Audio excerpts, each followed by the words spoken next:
ಹತ್ರ ಬೇಡೋದು, ಪ್ಲೀಸ್ ನನ್ನ ಜೊತೆಗೆ ಚೆನ್ನಾಗಿ ವ್ಯವಹಾರ ಮಾಡಿ. ಎಲ್ಲರಿಗೂ ಹೇಳೋದು, ಪ್ಲೀಸ್ ನನ್ನ ಹತ್ರ ಚೆನ್ನಾಗಿ ಮಾತಾಡಿ. ಇದಕ್ಕಿಂತ ಒಳ್ಳೇದು ಅಂತಂದ್ರೆ ನಮಗ್ ನಾವೇ ಕಲ್ತ್ಕೋಬೇಕು ಹೇಗ್ ನಮ್ಮ ಜೊತೆಗೆ ನಾವೇ ಚೆನ್ನಾಗಿ ಮಾತಾಡ್ಬೇಕು ಅಂತ. Nothing and no one in the world can take away my happiness if I learn how to talk to myself. ಆದ್ರೆ ಬೇರೆಯವ್ರ ಜೊತೆಗೆ ನಾವು ತುಂಬಾ ಪ್ರೀತಿಯಿಂದ ಮಾತಾಡ್ತೇವೆ.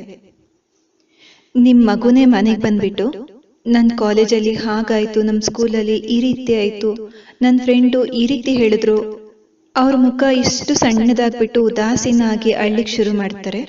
ನೀವ್ ಹೇಳ್ತೀರಾ ಅಳು ಅಳು, ನಿನ್ಗೆ ಅವ್ನು ಈ ರೀತಿ ಹೇಳಿದ್ನಲ್ಲ ಅಳು ಅಂತ ಹೇಳ್ತೀರಾ? ಹೇಳಲ್ಲಲ್ವಾ? ನಿಮ್ಗಾದ್ರೆ ನೀವೇನ್ ಹೇಳ್ತೀರಾ? ಅಳು, I have the right to cry. Why? Because they hurt me. ಮಕ್ಳಿಗೇನ್ ಹೇಳ್ತೀರಾ? ಸುಮ್ನಿರು, I am there with you, ನಿನ್ ಕುತ್ಕೋ, ಅವನೇನ್ ಹೇಳ್ದ ಹೇಳು. ಬೇರೆಯವ್ರ ಮೂಡನ್ನ ಫಟಾಫಟ್ ಸರಿ ಮಾಡ್ಬಿಡ್ತೇವೆ. ನಿಮ್ಮಲ್ಲಿ ಯಾರಿದ್ದೀರಾ ಯಾವತ್ತಾದ್ರೂ ಯಾರ್ದಾದ್ರೂ ಮೂಡನ್ನ ಸರಿ ಮಾಡಿದ್ದೀರಾ ಅನ್ನೋರು? ಯಾರ್ದಾದ್ರೂ ಆಗಿರ್ಬೋದು, ನಿಮ್ ಫ್ರೆಂಡ್ಸ್ದಾಗಿರ್ಬೋದು, ಮಗುದಾಗಿರ್ಬೋದು. ಅವ್ರ ಮೂಡ್ ಕೆಟ್ಟೋಗಿತ್ತು, ನಾವು 5-10 ನಿಮಿಷ ಚೆನ್ನಾಗಿ ಮಾತಾಡಿದ್ವಿ, ಅವ್ರ ಮೂಡ್ ಸರಿಯಾಗ್ಬಿಡ್ತು ಅಂತ ಮಾಡಿದ್ದೀರಾ? ಎಂದಾದ್ರೂ ಯಾರ್ದಾದ್ರೂ ಮೂಡ್ ಸರಿ ಮಾಡಿದ್ದೀರಾ? ಮಾಡಿದ್ದೀರಾ? How powerful we are. ಹೌದಲ್ವಾ? ಹೌದಲ್ವಾ?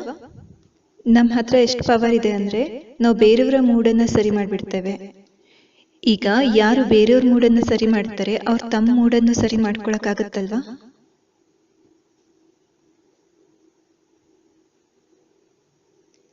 ಎಸ್. ಆದ್ರೆ ನಮ್ಗೇನ್ ಅನ್ಸುತ್ತೆ ಅಂದ್ರೆ ನಾವು ಬೇರೆಯವ್ರ ಮೂಡ್ ಸರಿ ಮಾಡ್ತೀವಿ, ಬೇರೆಯವ್ರು ನಮ್ಮ ಮೂಡ್ ಸರಿ ಮಾಡ್ಲಿ. ಅದಕ್ಕೆ ನಮ್ಮ ಮೂಡ್ ಕೆಟ್ಟಾಗ ನಾವು ಬೇರೆಯವ್ರ ಹತ್ರ ಮಾತಾಡಿಸ್ಲಿಕ್ಕೆ ಶುರು ಮಾಡ್ತೀವಿ, ಬೇರೆಯವ್ರಿಗೆ ಫೋನ್ ಮಾಡ್ಲಿಕ್ಕೆ ಶುರು ಮಾಡ್ತೀವಿ. I was feeling very low, so I needed to talk to you. Now think of all the name you have on list, whom you call when you are feeling low. And suppose by chance ಆ ದಿನ ಅವ್ರು ನಿಮ್ಗಿಂತ ಜಾಸ್ತಿ low ಇದ್ರೆ ಹೇಳ್ತೀರಾ, ನನ್ ಮೊದ್ಲೇ ಇಷ್ಟು low ಇದ್ದೆ, ಇವ್ರ ಹತ್ರ ಮಾತಾಡಿದ್ಮೇಲೆ ನಾನು ಇನ್ನೂ ಲೋ ಆದೆ. Why do I find the needs to talk somebody else when I feel low? So that ಯಾರಾದ್ರೂ ನನ್ನ ಮಾತನ್ನ ಕೇಳಿಸ್ಕೋತಾರೆ, ನನ್ನ ಹರ್ಟ್ಸ್ ಅನ್ನ ಫಸ್ಟ್ ಆಫ್ ಆಲ್ ಇಂಡೋರ್ಸ್ ಮಾಡ್ತಾರೆ.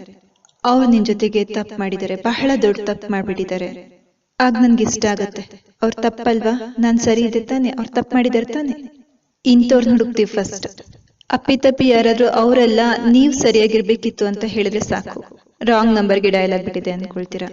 ಇವ್ರೆಂತ ಫ್ರೆಂಡು, ಇವ್ರು ನನಗ್ ಹೇಳ್ತಾರೆ ನಾನ್ ಆ ರೀತಿ ಮಾಡ್ಬಾರ್ದಿತ್ತು ಅಂತ. This is not what I wanted to here.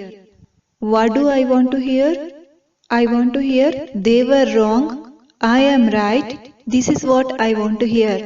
I will only call up those people. Actually, those people are not right at that time.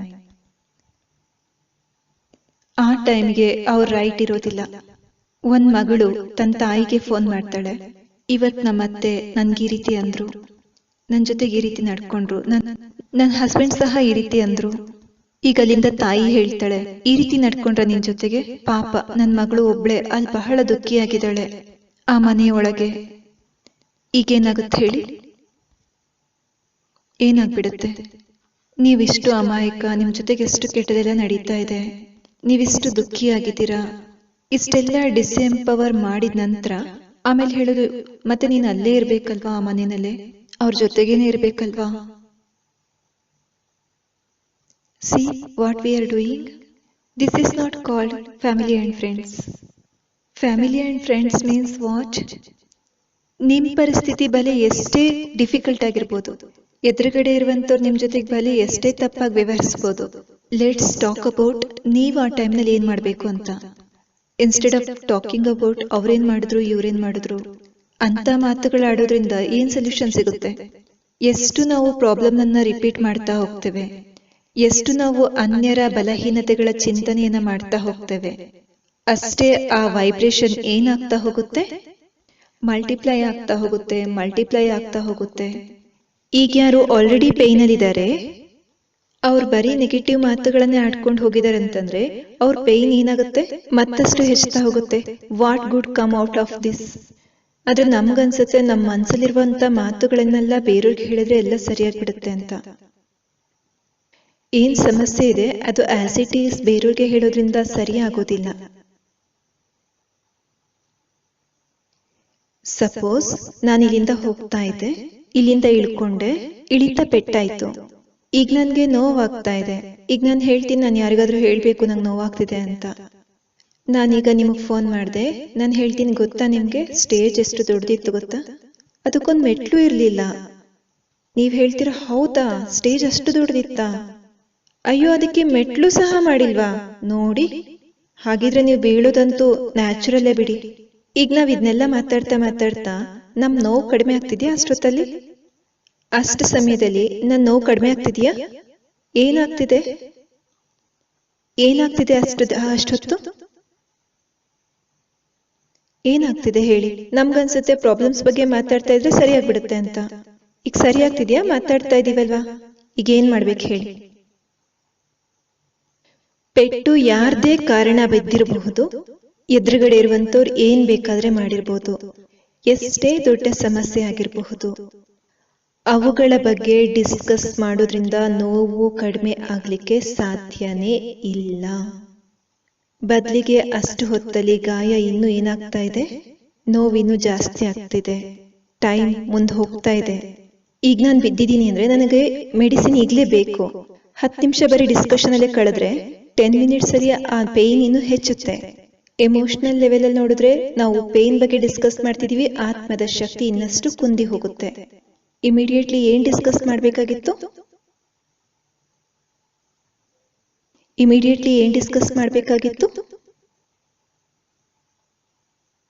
And how to heal means not how to heal them. How to heal them? We can only heal ourselves, but we don't talk about ourselves. We talk about them. Talking about other people is not just a waste of time, but it's lot of waste of energy. ಅದರಿಂದ 10% investment ನಮ್ಮ ಮೇಲೆ ಮಾಡಿದ್ರೆ ಅವ್ರ ಬೆಲೆ ಏನ್ ಬೇಕಾದ್ರೆ ಮಾಡ್ಕೊಳ್ಳಿ. ನಾನ್ ಹೇಗ್ ರೆಸ್ಪಾಂಡ್ ಮಾಡ್ಬೇಕು, ನಾನ್ ಹೇಗ್ ವಿಚಾರ ಮಾಡ್ಬೇಕು, ನಾನ್ ಹೇಗ್ ಮಾತಾಡ್ಬೇಕು, ನಾನ್ ಹೇಗ್ ವ್ಯವಹಾರ ಮಾಡ್ಬೇಕು, ಸಂಬಂಧ ಸರಿಯಾಗ್ಬಿಡುತ್ತೆ ಆಗ.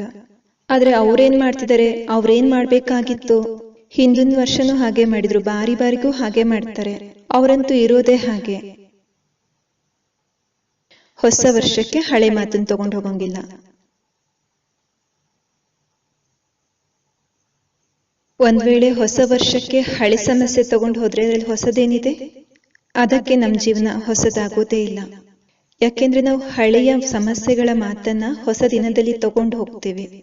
ಆಗ ಹೊಸ ದಿನ ಸಹ ಏನಾಗ್ಬಿಡುತ್ತೆ, ಹಳೆಯ ಥಾಟ್ಸ್ ಇಂದನೇ ಶುರುವಾಗ್ಬಿಡುತ್ತೆ.